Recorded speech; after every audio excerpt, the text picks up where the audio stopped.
We're joined with UNI head basketball coach Tanya Warren as the UNI women hit the 20-win plateau once again, and they're into the postseason, the WNIT or the NCAA tournament for the 5th straight year, and coached 9 times in the last 10 years. The program really on a roll, and this year's group of kids really fought through a ton of adversity. You've got 4 different players that missed nearly 60 games of competition due to injury. The kids, though, responded, stepped up, and still finished with a fantastic year. Yeah, Brad, just really resilient. You know, we talk about adversity in our program, especially when we start the season. We talk a lot about, you know, we're going to hit adversity.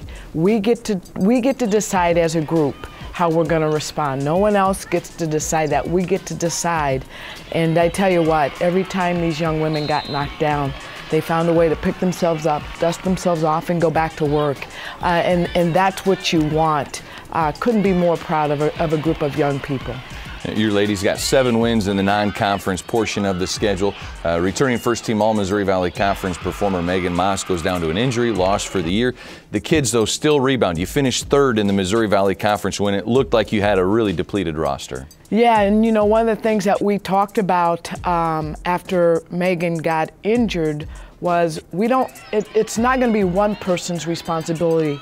No one can fulfill her shoes. It's everyone's responsibility to do a little bit more, starting with me as the head coach. And I think everyone took that to heart, and everyone did what they could to help us overcome that. And when you look at Taylor Hagan, how she was able to come in and really just play, you know, and one of her worries was, what are people going to think? Do I have to fill Megan's shoes? And Taylor and I talked a lot, and I just said, you know what, just be the best you.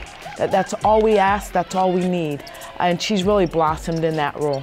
And she's one of your seniors. We'll have more on the 3 seniors coming up in a little bit, but that really set the tone for the other kids too when you had the other injuries pop up, for other kids to step up, seize their opportunity. Absolutely, and it's a great opportunity. When you go through adversity, it's an opportunity to grow and become better and stronger. And while you're going through it, you don't understand it, but when you get on the other side and you can look back and say, you know what, that made us better. Not only a better team, not only better individually, but it has allowed us to take some of these lessons we learned off the floor into everyday life, and that's what it's all about. All right, the UNI Panthers into the WNIT. They were the 3 seed at the Missouri Valley Conference Tournament. We'll have more on that and the 3 seniors all coming up here on Panther Sports Talk.